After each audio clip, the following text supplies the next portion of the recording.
Nessa aula, a gente vai falar sobre um dos assuntos que é mais importante nesse curso que a gente está fazendo. Embora eu já tenha dito isso várias vezes, esse assunto realmente é importante e, inclusive, eu espero falar sobre temas que também são de outras provas do Enem, além da prova de linguagens. Por exemplo, essa discussão envolve muitos aspectos históricos importantes, aspectos filosóficos e sociológicos, mas que não estão separados da questão de linguagem que a gente está abordando no nosso curso. Para responder as perguntas da prova de linguagens, para fazer interpretação de texto, a gente precisa ter acesso também a algumas informações, algumas abordagens que são da história, da sociologia, da filosofia e que ajudam a gente a entender melhor o processo de comunicação. Então, esse estudo que a gente faz, ele é um estudo interdisciplinar. A gente depende da intertextualidade e da interdisciplinaridade para ter uma abordagem completa, uma interpretação de texto completa. Sobre esse processo histórico da evolução dos meios de comunicação, analisando como que eles se transformaram ao longo da história, desde a época da oralidade, da tradição oral, depois, posteriormente, com a invenção da imprensa, com os meios de comunicação de massa contemporâneos, as mídias digitais da internet, e vamos ver algumas questões do Enem que falam sobre esse assunto. A gente tem que começar o estudo da comunicação, o estudo dos textos, através, inicialmente, da oralidade. A oralidade, ela é uma parte importante da existência da língua, e que não é algo que a gente deve pensar que está só no passado, né? A gente não está falando de um passado distante. A todo momento, a oralidade está presente na nossa comunicação, nos textos, nas mensagens que a gente tem acesso no dia a dia, e ela tem características próprias que é importante que a gente conheça e que são cobradas nas provas. Muitas questões do Enem falam sobre a oralidade, a relação entre a oralidade e a linguagem escrita. Então, quando a gente está falando de oralidade, a gente está falando daquela comunicação que acontece, das informações que são trocadas, não através da linguagem escrita, dos textos que ficaram registrados nos papéis, nos livros, nas rochas, que seja, ou nos meios digitais atuais. A gente está falando daquela palavra que foi trocada oralmente e que quase sempre foi trocada de forma presencial. As pessoas, para ouvir as mensagens orais comunicadas pelos professores, pelos sábios, pelos anciãos, elas tinham que se reunir e escutar silenciosamente aquela informação sendo transmitida. Então, por exemplo, é famoso esse momento em volta da fogueira, em que as pessoas de uma aldeia, de uma comunidade se reuniam para ficar ali na frente, se aquecendo todos juntos e escutando histórias antigas, os contos, os mitos, as narrativas sobre os antepassados, sobre as famílias, sobre a história daquele povo. Então isso é algo que esteve muito presente nas sociedades pré-alfabeto, aquelas sociedades que ainda não tinham chegado a desenvolver o alfabeto escrito, a palavra escrita. Mas não só elas, né? Lembrando, aquelas pessoas, aquelas comunidades que também tinham o texto escrito e a linguagem escrita, também continuaram mantendo tradições orais. Um bom exemplo disso é uma tradição, uma sociedade tradicional, como por exemplo os judeus, o judaísmo, que tem uma cultura alfabética, uma cultura inclusive baseada em um livro muito importante, que é o Torá, o livro sagrado dos judeus, que em parte está no Antigo Testamento dos cristãos. Esse é um povo, é um grupo que se reuniu em torno das informações, das tradições que estão codificadas dentro de um texto escrito, que é o Torá. Mas, ao mesmo tempo, elas também são influenciadas por essa tradição oral, pelas palavras que são ditas, que são transmitidas pelos rabinos, pelos sábios. Se isso é importante em uma comunidade que tem o seu alfabeto, que tem a sua escrita, a gente pode imaginar para aquelas que só tinham esse meio de comunicação. E, por isso, esse meio de comunicação, de contar as histórias, de contar a tradição, ele foi muito importante para esses grupos, porque ele esteve relacionado com a tradição. A perpetuação das tradições ao longo da história, ao longo do tempo. Então a gente sempre deve pensar na oralidade, relacionando ela com essa questão da existência das tradições, com a conservação das tradições. É um pouco difícil de imaginar como que funciona numa sociedade muito diferente da nossa, que hoje em dia já é uma sociedade digital, mas quando a gente imagina o passado, a gente pode imaginar um pouco também como que as pessoas viviam através dessas tradições orais. Uma coisa importante é que, nesse contexto em que o conhecimento ele é passado pelas pessoas que tinham mais experiência e que tinham ouvido as histórias, os mitos, as narrativas, é que essas pessoas, normalmente aquelas pessoas mais velhas, os anciãos, os mais idosos da comunidade, elas acabavam sendo muito valorizadas, né? A pessoa idosa numa comunidade tradicional ligada à oralidade, ela tem um conhecimento que vem da experiência, que vem da convivência com os antigos, com a antiguidade das tradições, que os mais jovens não têm e que os mais jovens admiram e que são muito valorizados por causa disso, no seu grupo social. Algo que se perdeu hoje em dia, em que muitas vezes as pessoas mais idosas não são devidamente valorizadas pelo seu papel, pelo seu conhecimento, muitas vezes elas são até mesmo desvalorizadas, né? A gente vê na nossa sociedade as pessoas mais velhas sendo desrespeitadas, frequentemente desvalorizadas. Além dessas comunidades tradicionais, antigas, que se baseavam na oralidade para transmitir os mitos, as histórias, também havia outros sábios que contavam com a palavra falada para transmitir os seus conhecimentos. Um bom exemplo disso é o Sócrates, um dos primeiros filósofos, aquele que cria toda uma tradição filosófica que vai mudar para sempre a história da filosofia ocidental e que nós já falamos um pouco dele também, da história do Sócrates. Ele tem algo bastante interessante a dizer a respeito dessa questão da oralidade que a gente está falando hoje. Porque o Sócrates, ele acreditava muito que a melhor forma de transmissão dos conhecimentos era pela oralidade. Era através dos professores que ensinavam falando e os alunos que escutavam atentamente e depois tinham que reproduzir aquele conhecimento. O Sócrates ele não deixou nenhum texto escrito sobre a sua filosofia, sobre as suas ideias. Ele não escreveu nenhum livro contendo os seus ensinamentos. E tudo que a gente sabe da filosofia do Sócrates é porque os seus discípulos escutaram aqueles ensinamentos, aquela tradição, e passaram ela adiante, através de textos escritos, através de palavras que foram registradas na época em livros e que foram armazenadas ao longo da história até chegar nos dias atuais em nós. Mas, apesar desses discípulos que escreveram, anotaram os ensinamentos do Sócrates, o Sócrates mesmo dizia que, por ele, o conhecimento deveria ser transmitido exclusivamente pela oralidade. E ele criticava a escrita. Vocês sabem por que o Sócrates criticava a escrita? Inclusive, ele acreditava que esse conhecimento dele só poderia ser transmitido através do diálogo. O principal motivo que o Sócrates colocava a oralidade acima das outras formas de transmissão do conhecimento era porque oralidade significa também conversar. Para o Sócrates, a melhor maneira de transmitir conhecimentos era conversando com as pessoas. Algo que um livro não faz. Um livro não permite a conversa, o diálogo, a interação. Ele é algo que representa uma informação, um conhecimento que é transmitido de forma passiva. Para o Sócrates, essa forma de transmissão passiva do conhecimento, da informação, ela prejudicaria a memória, seria prejudicial para a nossa memória. A gente ia acabar contando com os livros, a palavra escrita, para guardar as informações dos conhecimentos e, mesmo que tivesse muito conhecimento nos livros, possivelmente tinha um risco de os seres humanos ficarem pouco sábios, porque eles mesmos não iam ter nenhuma informação, nenhuma ideia na cabeça deles, já que está tudo nos livros. E isso é algo bastante irônico, né?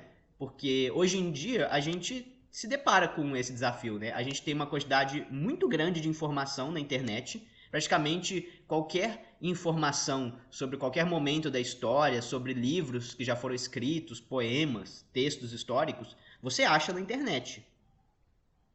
Então tem um armazenamento gigantesco de conhecimentos, mas, apesar disso, os seres humanos não se tornaram mais sábios, né? Talvez eles sejam bem menos sábios do que na época do Sócrates. Então o Sócrates possivelmente estava certo de alguma forma, com relação à crítica dele à palavra escrita ter substituído a oralidade. Bom, vamos ver uma questão do Enem que fala sobre isso? Tem um quadrinho contando: Buda não escreveu nenhuma palavra, mas os discípulos de Buda registraram seus sermões em dezenas de sutras, e o budismo foi fundado. Os sutras são os pequenos textos, as orações, os textos sagrados que continham os ensinamentos do Buda, assim como dos sábios da antiga Índia. Ele fazia parte de uma cultura oral. Apesar de existir ali, naquele contexto, a palavra escrita, apesar de existirem livros contendo ensinamentos dos sábios daquela época, muitos desses sábios, como por exemplo o próprio Buda, que talvez tenha sido o maior deles, o mais famoso, não escreveu nada. Sócrates não escreveu nenhum livro, mas Platão divulgou as palavras de Sócrates em vários diálogos e praticamente fundou a filosofia ocidental. Cristo não escreveu nenhuma frase, mas os apóstolos escreveram os evangelhos e várias cartas e surgiu o cristianismo. Esse é um ótimo exemplo também, né, do papel da oralidade, porque é verdade, Jesus, ele, pelo que consta nos textos antigos, sagrados do evangelho, ele era uma pessoa que sabia ler, escrever, que conhecia as tradições do seu povo, do judaísmo, a lei de Moisés, ele estudou bastante. Mas apesar disso, ele não escreveu livros, ele não deixou nenhuma palavra escrita. Ele apenas falava com os seus discípulos, falava com as pessoas, e os seus seguidores, os seus apóstolos, eles escreveram as suas palavras, escreveram os seus sermões, e assim toda uma religião pôde surgir. Olha que coisa, né? Esse quadrinho realmente ele reflete sobre algo bastante pertinente sobre a história da comunicação. Muito bem, considerando a relação entre os usos oral e escrito da língua, tratada no texto, então ele está falando da relação entre o uso oral da língua, a linguagem falada, e a linguagem escrita. Verifica-se que a escrita modifica as ideias e intenções daqueles que tiveram seus textos registrados por outros. Está falando que o principal é que existe uma modificação por aqueles que registram as palavras que outros disseram. B. Permite com mais facilidade a propagação e a permanência de ideias ao longo do tempo. Então, graças à escrita, né, as ideias seriam propagadas e permaneceriam ao longo do tempo. C. Figura como um modo comunicativo superior ao da oralidade. Então, a escrita é superior à oralidade. D. Leva as pessoas a desacreditarem nos fatos narrados por meio da oralidade. Tem seu surgimento concomitante ao da oralidade, surgir ao mesmo tempo? E aí, qual vocês acham que é a resposta? Nesse quadrinho, principalmente, né, a gente tem que pensar isso em relação a esse texto, né? A gente não pensa só nessa reflexão que a gente está fazendo sobre a linguagem, porque senão poderia ter até mesmo outras respostas possíveis. Mas nesse caso, ele está chamando a atenção que algumas das pessoas mais influentes da história não escreveram nada. Mas, por outro lado, graças ao registro das suas palavras, dos seus ensinamentos na escrita, esses textos, essas mensagens puderam se perpetuar ao longo do tempo, se disseminar. Quantas pessoas teriam ouvido Jesus se não fosse pela existência da escrita, né? Tem lá os 12 apóstolos, tinha mais um tanto de gente que ele encontrou pelo caminho, lá na Galileia, andando naquela época, pelo deserto, pelas cidades da Judéia.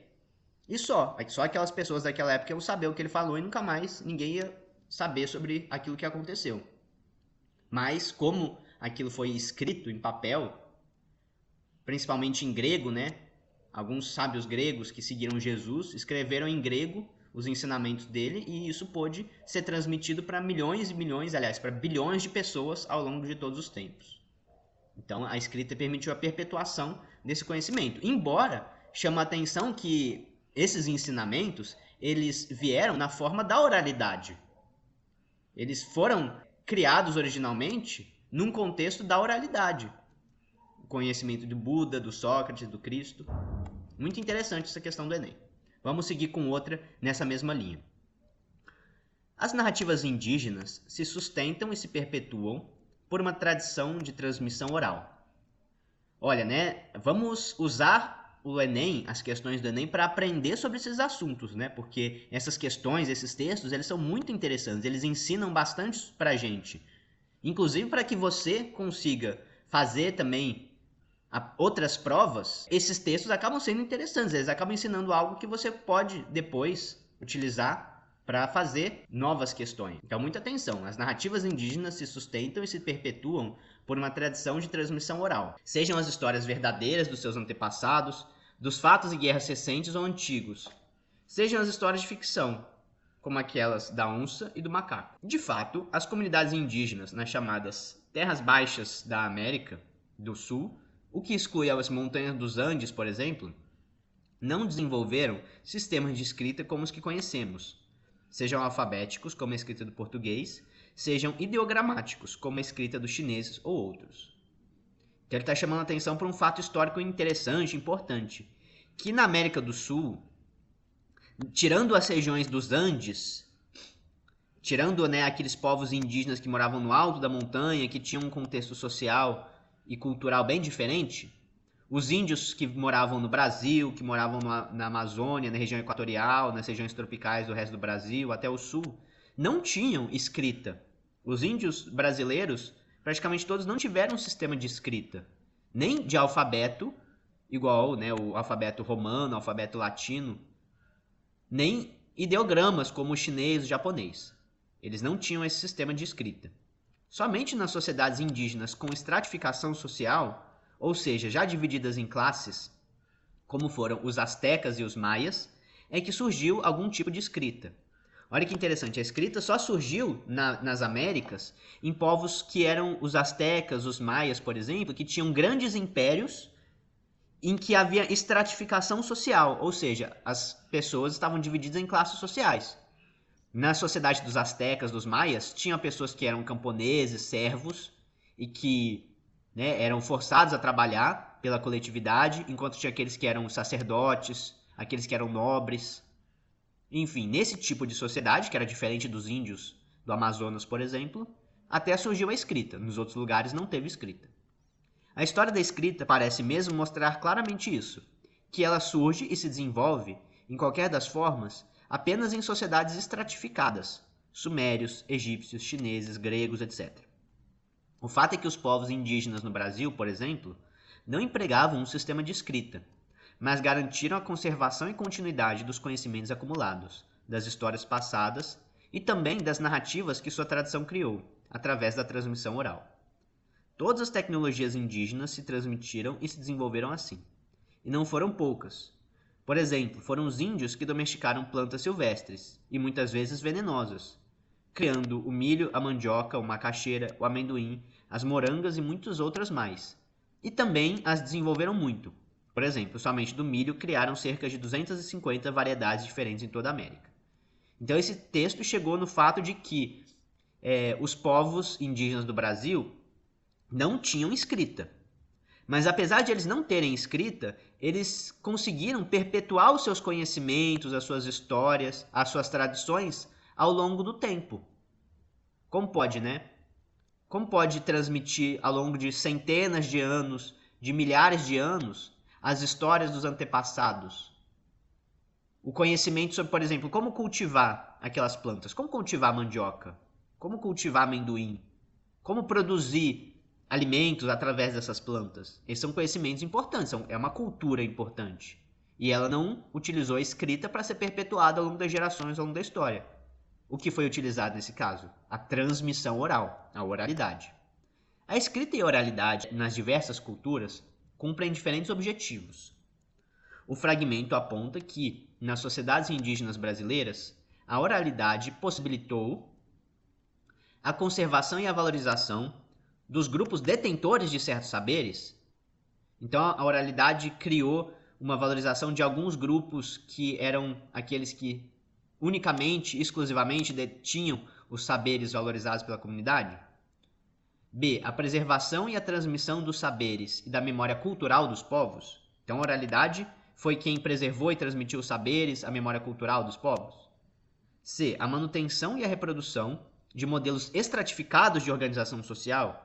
A oralidade está associada à estratificação social.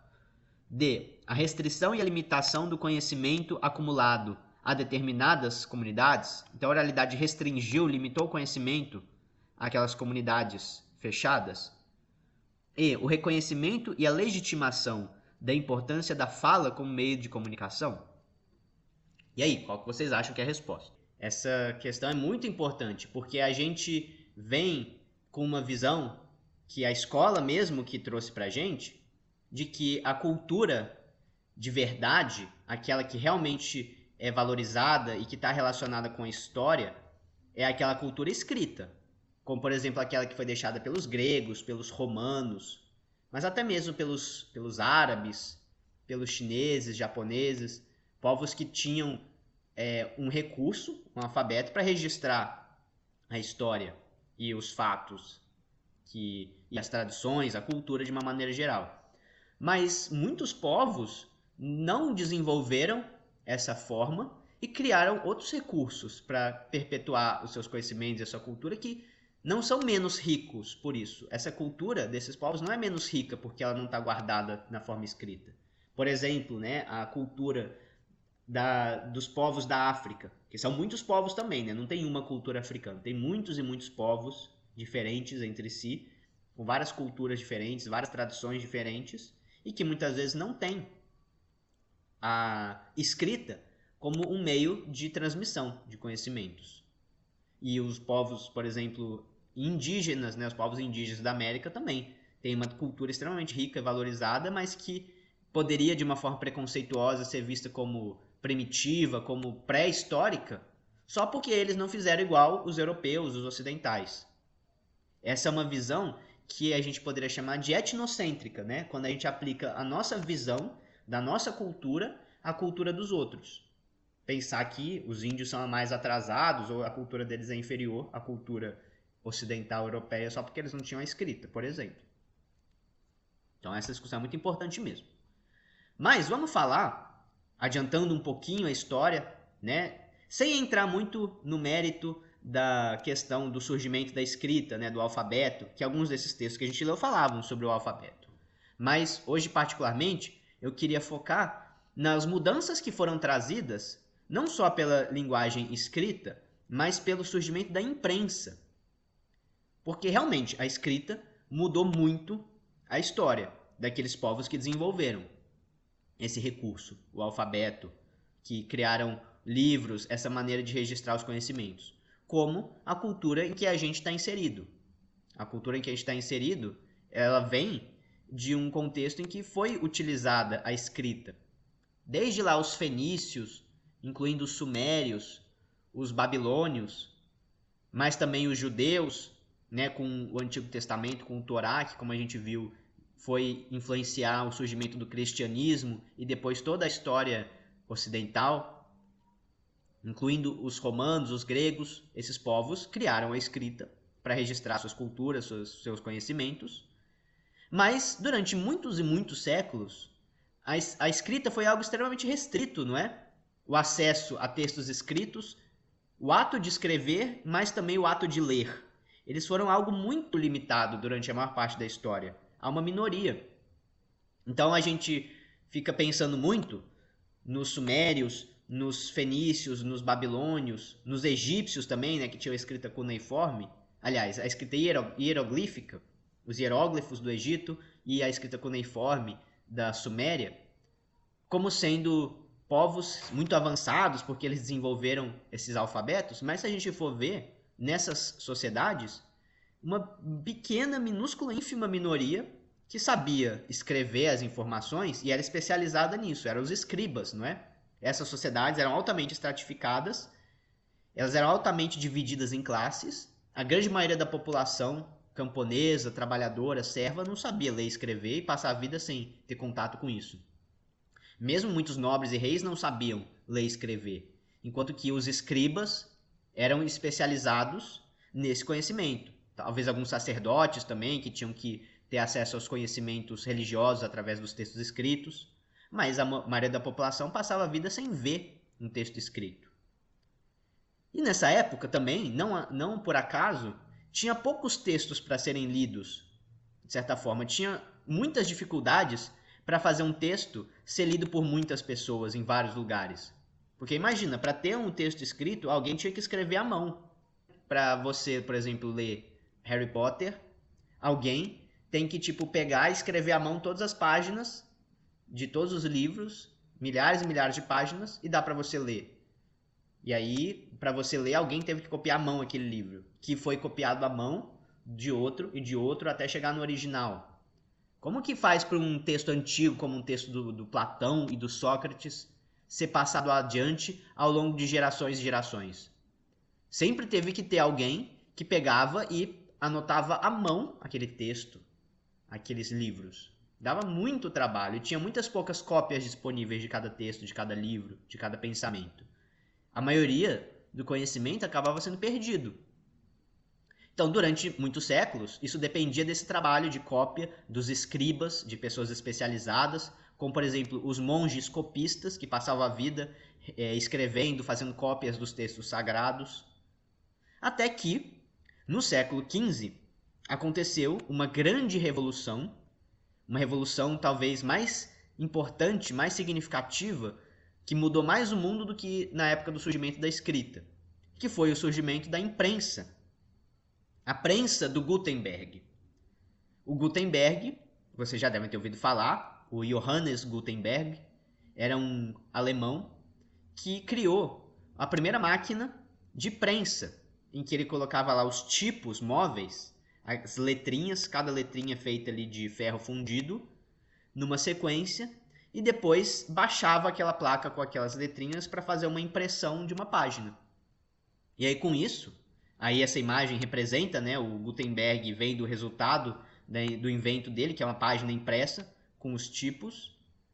E com isso, ele inventou uma maneira de fazer com que os textos, pela primeira vez na história, tivessem grandes quantidades de cópias, milhões e milhões de cópias, que poderiam ser acessíveis para muito mais gente.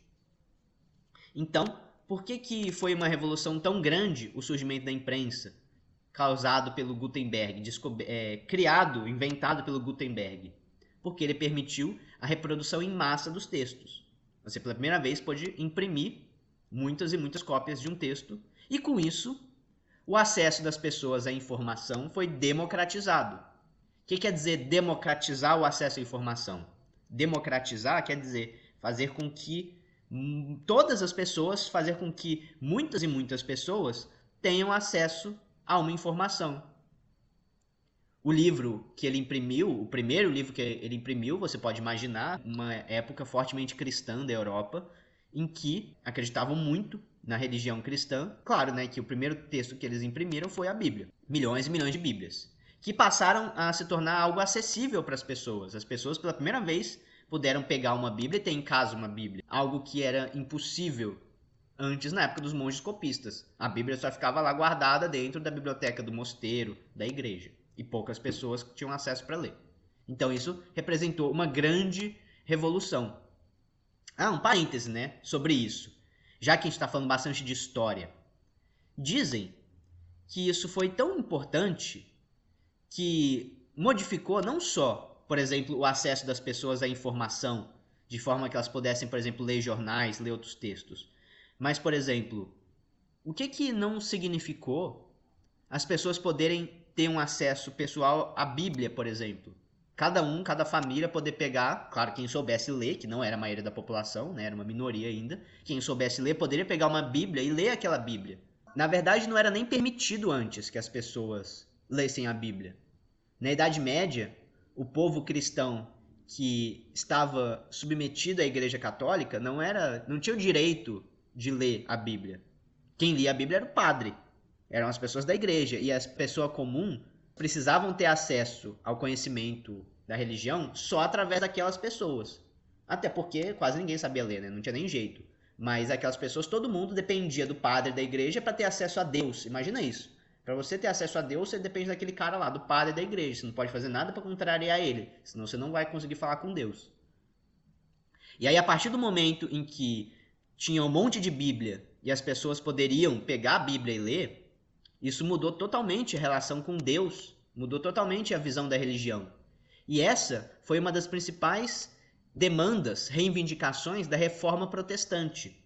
Porque o Martinho Lutero, que fez a Reforma Protestante, um pouco depois dessa época do surgimento da imprensa, ele defendia que a Bíblia fosse traduzida do latim para a língua das pessoas, por exemplo, para o alemão, né, como lá na região do Gutenberg, as pessoas falavam alemão, não falavam latim. E aí eles traduziram a Bíblia do latim para o alemão.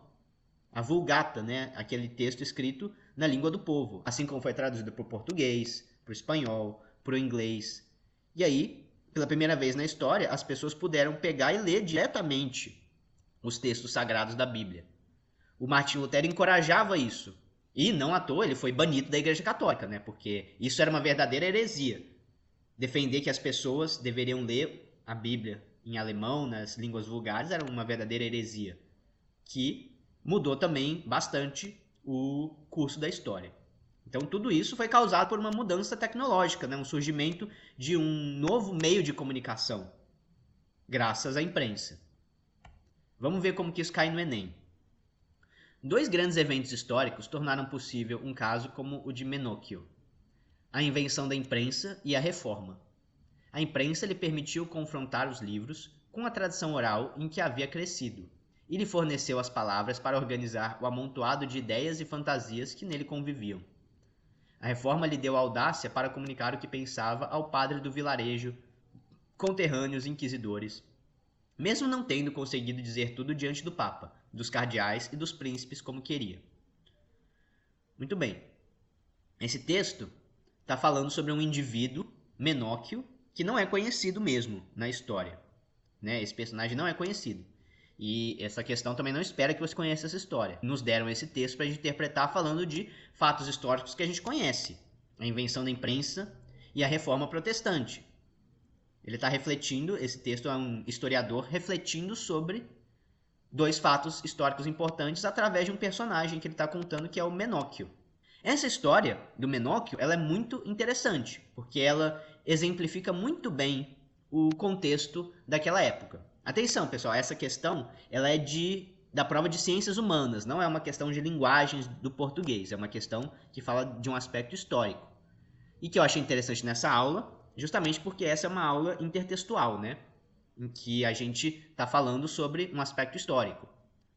A história do Menóquio, resumindo, era um monge daquela época, um pregador, que dizia que Deus tinha criado a terra e os seres humanos do caos, do mesmo jeito que o queijo surge do leite. Então, o leite está ali e do leite aparece o queijo. Quando o leite coalha, ele vira queijo. E do queijo surgem os vermes. Quando o queijo fica ali muito tempo, ele vira verme. Nascem vermes no meio dele. Né? Quando o leite fica lá muito tempo, ele talha, vira queijo. O queijo fica muito tempo lá, vira verme. E ele falava, né? Foi assim que surgiu o mundo, como o queijo do leite. E assim como os vermes surgem no queijo, os anjos surgiram na terra. E aí ele contava assim, meio que a história do mesmo jeito que está escrito lá no Antigo Testamento, só que usando uma linguagem do povo, uma linguagem mais acessível, que não era a linguagem da igreja. Algo que era impossível naquela época. As pessoas ficaram chocadas com esse jeito do Menóquio falar e ele foi condenado à morte. Ele foi julgado pela Inquisição como sendo um herege, cometendo heresias, e foi morto na fogueira, por causa do jeito que ele contava essa história, né? E aí esse texto está contando que isso aconteceu também por causa da imprensa. A imprensa permitiu que ele tivesse acesso a um novo vocabulário, a novas histórias, novas palavras ligadas à tradição escrita. E a reforma protestante esteve ligada a essa possibilidade de ver e interpretar por conta própria as histórias sagradas, algo que era proibido e não permitido antes da imprensa, antes da reforma protestante. Muito bem, então, tendo isso em vista, todo esse contexto, os acontecimentos históricos citados ajudaram esse indivíduo, no século XVI, a repensar a visão católica do mundo ao possibilitarem a consulta pública das bibliotecas reais, sofisticação barroca do ritual litúrgico, aceitação popular da educação secular, Interpretação autônoma dos textos bíblicos ou correção doutrinária das heresias medievais? Interpretação autônoma dos textos bíblicos. Essa é uma boa explicação, né, para esse contexto. Então foi justamente graças à imprensa que permitiu que os textos fossem acessíveis e as pessoas tivessem como ler os textos sagrados, os textos religiosos, de forma autônoma. E algo que foi também permitido, que foi encorajado pela Reforma Protestante. Muito bem, então essa é uma questão de história que envolve essa questão que a gente está discutindo de linguagens. Passado muito tempo, depois da Reforma Protestante, depois do surgimento da imprensa, as tecnologias de comunicação continuaram evoluindo. Então, no século XX, a realidade da comunicação já se tornou bastante diferente daquele contexto em que a imprensa tinha acabado de surgir e começaram a imprimir os textos sagrados para as pessoas terem acesso, algumas pessoas, sendo que a maioria ainda não sabia ler, mais pessoas puderam ler, mas a grande maioria ainda não sabia ler. Mas no século XX surgiram os meios de comunicação de massa. As informações, os conhecimentos, os fatos que aconteciam, por exemplo, que o jornalismo, a imprensa trazia, passaram a ser noticiados através de meios de comunicação que fizeram com que essas informações, esses conteúdos, atingissem milhões e milhões de pessoas. A gente já falou sobre isso, né? Os meios de comunicação de massa. O que quer dizer de massa? Quer dizer que milhões e milhões de receptores são atingidos com essas mensagens que são transmitidas pelo rádio, pela televisão, pelo cinema, pelos jornais impressos, que é a chamada imprensa.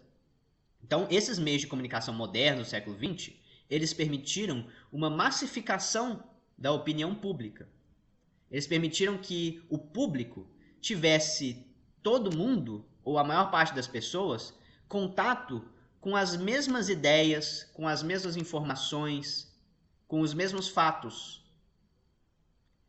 E, inclusive, isso permitia que a opinião pública fosse manipulada também por aqueles que decidiam quais conteúdos iam ser transmitidos. Normalmente, nesse século XX, com os meios de comunicação de massa, quem que decidia o que as pessoas iam pensar, a quais informações elas iam ter acesso? Por um lado, as grandes empresas que tinham a posse dos meios de comunicação, não é? Então, por exemplo, no Brasil, a Rede Globo. A Globo tem acesso à maioria dos brasileiros, a casa da maioria dos brasileiros, porque a maioria dos brasileiros assiste televisão, assiste Jornal Nacional, novela das 8, novela das 9. Isso durante muitas décadas. Hoje em dia isso está mudando um pouco, mas durante muitas décadas a Globo era praticamente o único meio de quase todos os brasileiros saberem o que estava acontecendo, formarem sua opinião sobre a política, sobre a saúde pública, sobre os fatos que acontecem no mundo. Então isso dá um poder de manipulação ideológica muito grande para esses grandes proprietários dos meios de comunicação. Para a Globo, para o SBT, para a Folha de São Paulo, para a revista Veja, para o jornal o Globo. Todos esses grandes meios de comunicação atingem muitas pessoas e têm muita influência sobre o que é pensado. E também, além das grandes empresas, muitas vezes os governos também, né, acabam tendo grande influência sobre a população graças aos meios de comunicação de massa. Principalmente em contextos nos quais o governo, o Estado, controla a maior parte da comunicação. Por exemplo, no nazismo, na época da Alemanha nazista, lá nos anos 30, 1940, não havia liberdade de imprensa, mas sim havia um monopólio da transmissão de informações pelo governo. O governo nazista do Hitler, ele controlava aquilo que as pessoas tinham acesso de informação, de conhecimento. E isso fazia com que a opinião pública acabasse tendo uma visão massificada sobre a realidade, influenciada fortemente por esses meios de comunicação de massa. A gente também, né, pode pensar que existe um problema nesses meios de comunicação de massa, porque a recepção das informações ela é muito passiva. As pessoas acabam tendo acesso à informação, ao conteúdo que as grandes emissoras decidem, que os governos que controlam a comunicação decidem. Um exemplo típico das consequências desse problema é aquele estereótipo da família, principalmente nos Estados Unidos, mas no Brasil também é assim, que passa a maior parte do tempo na frente da televisão. Nos Estados Unidos, né, ficou famosa essa imagem, por exemplo, dos Simpsons, Family Guy, essa cultura de todo mundo se juntar na frente da televisão e assistir os programas de auditório, os telejornais e ficar ali babando na frente da televisão, né? Sem pensar muito, sem refletir muito criticamente sobre o que está acontecendo, só recebendo passivamente aquelas informações. Isso foi a consequência dos novos meios de comunicação. Aqueles que surgiram ao longo do século XX, como rádio, televisão, imprensa. Mas também a gente sabe que essa realidade ela já está mudando. O contexto que a gente vive hoje, ele já representa uma nova etapa da comunicação, influenciada pelas novas tecnologias.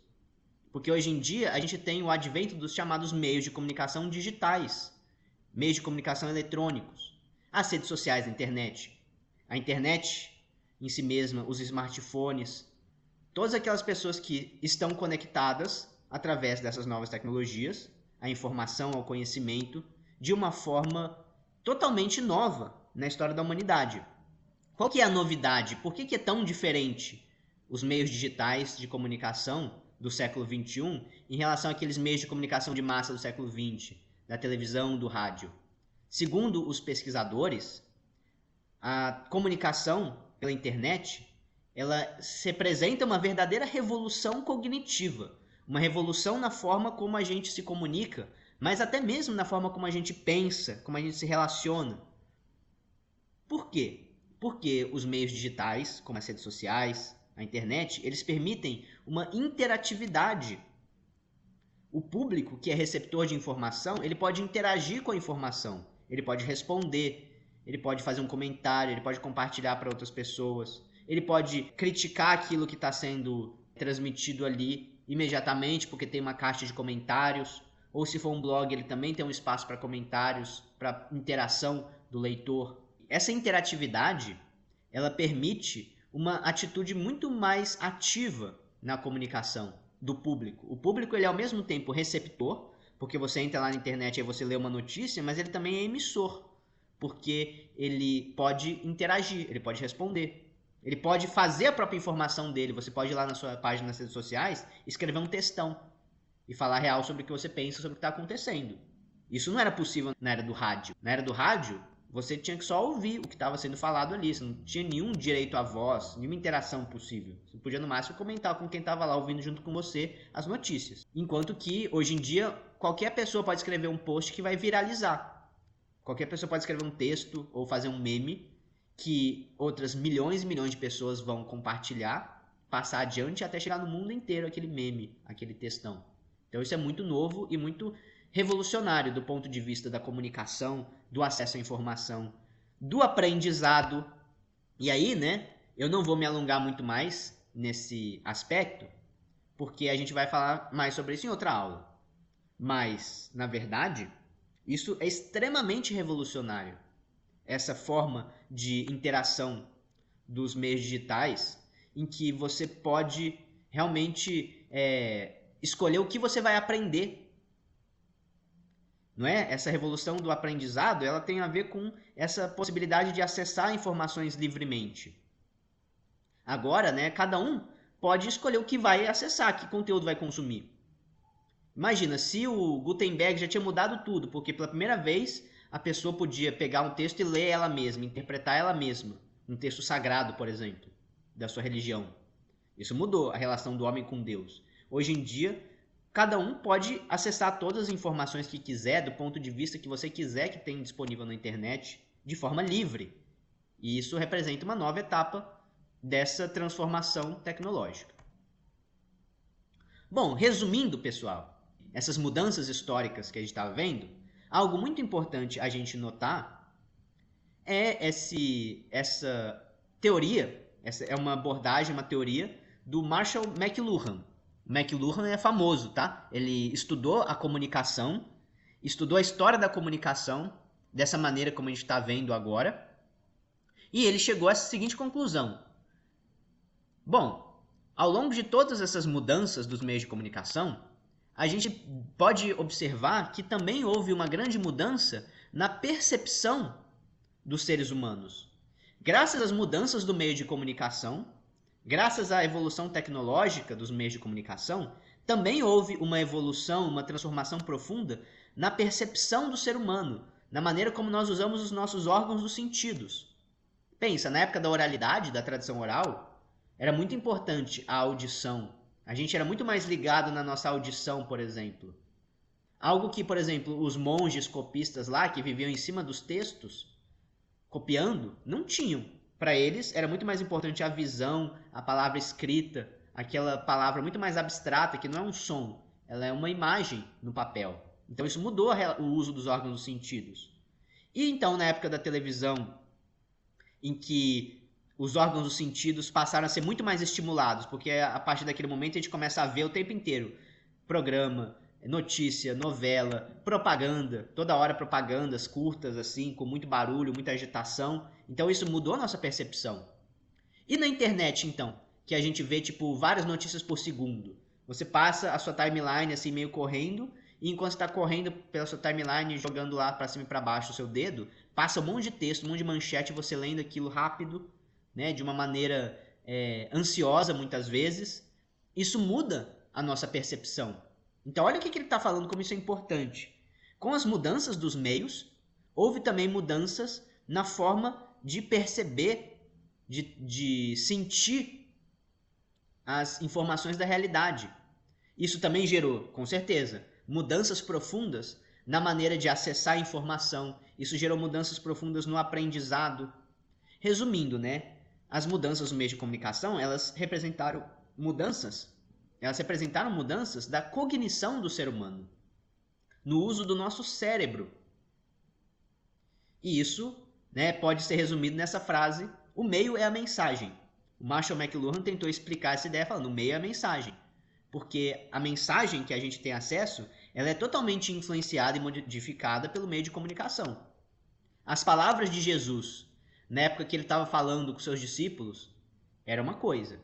As palavras de Jesus escritas pelos monges copistas e sendo passadas de cópia em cópia ao longo dos séculos é outra coisa. As palavras de Jesus impressas na Bíblia do Gutenberg já é outra coisa.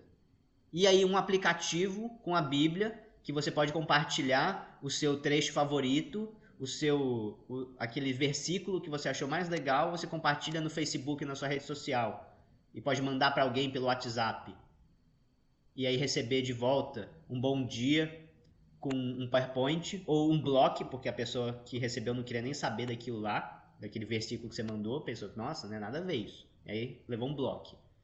É totalmente diferente. Então o ser humano foi modificado também na sua forma de se relacionar, na sua percepção, no seu aprendizado, pelas mudanças no meio de comunicação. A mensagem ela é influenciada profundamente pelo meio de transmissão dessa mensagem. Guardem essa lição, porque isso é muito importante para a prova do Enem, para a prova de linguagens, para ciências humanas, para redação. Graças a essas mudanças, segundo Marshall McLuhan, a gente chegou a uma última etapa da evolução que ele chamou de aldeia global. McLuhan falou que a consequência de todas essas mudanças da tecnologia, dos meios de comunicação, foi o surgimento de uma aldeia global. Porque ao mesmo tempo que há uma globalização, todo o planeta se tornou interconectado, a gente vive como se fosse numa aldeia. Aldeia que remete lá ao tempo da tradição oral, da tradição antiga, em que todo mundo da aldeia se reunia em torno da fogueira e ouvia o ancião contando as histórias do passado. Hoje em dia, foi a internet que gerou essa sensação de estar dentro de uma aldeia, porque está todo mundo ligado nas mesmas coisas, todo mundo tem acesso às mesmas referências, todo mundo consegue conhecer os mesmos códigos. Por exemplo, as séries mais populares do Netflix é algo que no mundo inteiro, seja na Índia, no Japão, na China, nos Estados Unidos, no Brasil, na Guatemala, na Argentina, todo mundo fica ligado ao mesmo tempo nos mesmos filmes, nas mesmas séries, nas mesmas referências, nos mesmos memes, né? Os memes hoje em dia são globais, né? A pessoa cria um meme lá na Finlândia para uma pessoa aqui no Brasil dar risada também, depois que ele foi traduzido, claro. Isso gera uma aldeia global, segundo Marshall McLuhan. Olha essas citações dele, resumindo essa ideia. Hoje, depois de mais de um século de tecnologia elétrica, estendemos o nosso sistema nervoso central num abraço global, abolindo o espaço e o tempo no que diz respeito ao nosso planeta. Então, o nosso sistema nervoso central, ou seja, o nosso cérebro, ele passou a estar estendido a todo o globo, abolindo as fronteiras entre os países, as distâncias, né? Porque a Finlândia e o Brasil é longe pra caramba, mas a gente pode estar rindo do mesmo meme ao mesmo tempo. Então a gente aboliu a distância, o espaço e o tempo. Quanto tempo leva? Quanto tempo levava na época das grandes navegações para ir do Brasil para a Finlândia? Ou do Brasil na época de Jesus? E hoje em dia a gente está todo mundo conectado nos mesmos memes. Uma rede mundial de computadores tornará acessível em alguns minutos todo tipo de informação aos estudantes do mundo inteiro. Atenção, essa frase é de um livro do Marshall McLuhan dos anos 1960. Esse cara falou isso mais de 70 anos atrás. Olha que incrível, né? E acabou acontecendo. Ele previu o surgimento dessa conexão mundial que abolia o espaço e o tempo graças à evolução da tecnologia antes de surgir, de se consolidar a internet. Isso que é o mais interessante dessa teoria do McLuhan. A nova interdependência eletrônica cria ao mundo a imagem de uma aldeia global. Resumindo, né? Olha, o que é interdependência? Quer dizer que em todos os cantos um depende do outro. Inclusive, né, porque você, às vezes, para produzir uma mercadoria aqui, produzir um carro, por exemplo, você tem que comprar um negócio que está lá na China.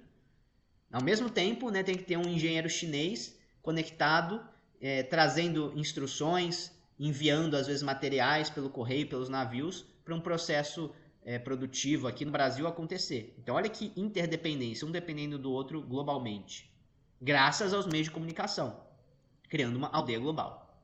Então é assim que os computadores, celulares, a TV, o rádio, cada vez mais interconectados por redes globais de comunicação e informação, constituem na prática a aldeia global idealizada por Marshall McLuhan. Então guardem essa ideia, ela é muito importante, né? Isso tem a ver com a história, com a geografia, com a sociologia, mas também com a linguagem que a gente está estudando agora. Para fechar, pessoal, só uma questãozinha do Enem que fala sobre esse assunto. A inteligência está na rede. Pergunta: há tecnologias que melhoram a vida humana, como a invenção do calendário, e outras que revolucionam a história humana, como a invenção da roda? A internet, o iPad, o Facebook e o Google são tecnologias que pertencem a que categoria? Resposta: há das que revolucionam a história. O que está acontecendo no mundo de hoje é semelhante ao que se passou com a sociedade agrária depois da prensa móvel de Gutenberg. Antes, o conhecimento estava concentrado em oligopólios. Oligopólios são poucos grupos que detêm o poder. Monopólio é quando só um grupo detém todo o poder. Oligopólio é quando são pouquíssimos grupos que detêm o poder. A Igreja Católica, os reis, os governantes, os ditadores, por exemplo, ou as grandes empresas, são exemplos de oligopólios que concentram o conhecimento. A invenção de Gutenberg começou a democratizar o conhecimento e as instituições do feudalismo entraram num processo de atrofia. A novidade afetou a Igreja Católica, as monarquias, os poderes coloniais e, com o passar do tempo, resultou nas revoluções na América Latina, nos Estados Unidos, na França. Resultou na democracia parlamentar, na reforma protestante, na criação das universidades, do próprio capitalismo. Martinho Lutero chamou a prensa móvel de a mais alta graça de Deus. Agora, mais uma vez, o gênio da tecnologia saiu da garrafa. Com a prensa móvel, ganhamos acesso à palavra escrita. Com a internet, cada um de nós pode ser seu próprio editor. Olha isso, esse texto está resumindo a aula de hoje. Essa questão do Enem, né, com essa entrevista com um estudioso da comunicação chamado Tep Scott, ele resume basicamente tudo que a gente discutiu na aula de hoje, aprendendo no Enem. A imprensa nos deu acesso ao conhecimento que já havia sido produzido e estava registrado. A internet nos dá acesso ao conhecimento contido no cérebro de outras pessoas em qualquer parte do mundo. Isso é uma revolução. E tal como aconteceu no passado, está fazendo com que nossas instituições se tornem obsoletas. Olha isso, essa frase. A internet nos dá acesso ao conhecimento contido no cérebro de outras pessoas, em qualquer parte do mundo. Isso remete àquela frase lá do Marshall McLuhan. O nosso sistema nervoso central foi estendido num abraço global. Né? O nosso sistema nervoso central, o nosso cérebro, se expandiu globalmente. Hoje em dia, com a internet, a gente pode ter acesso ao que tem dentro do cérebro de outra pessoa em qualquer parte do mundo. Em tempo real, imediatamente. Isso não é uma revolução total, né? É aquilo que outro historiador, outro pensador que a gente vai estudar depois, chamado Pierre Levy, fala que é a inteligência coletiva da humanidade. Com a internet você pode entrar no cérebro de qualquer pessoa que está em qualquer parte do mundo. Nesse sentido, né, de ter acesso a um conhecimento, uma informação que está guardada lá dentro. Bom, segundo o pesquisador entrevistado, a internet revolucionou a história da mesma forma que a prensa móvel de Gutenberg revolucionou o mundo no século XV. De acordo com o texto, as duas invenções, de maneira similar, provocaram a ocorrência de revoluções em busca por governos mais democráticos, divulgação do conhecimento produzido em papel nas diversas instituições, c. organização das sociedades a favor do acesso livre à educação e às universidades. Será que a internet e a imprensa conseguiram fazer todo mundo ficar a favor do acesso livre à educação, às universidades? D. Comércio do conhecimento produzido e registrado em qualquer parte do mundo. Ou E. Democratização do conhecimento pela divulgação de ideias por meio de publicações. Importante. Será que é como a letra D, o comércio do conhecimento? Que a internet permitiu, com certeza, a imprensa também.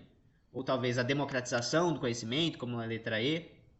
A B ela é interessante, né? Só que eu acho que o único problema dela é que ela restringe um pouco quando ela fala assim, divulgação do conhecimento produzido em papel. Não foi só o conhecimento em papel, né?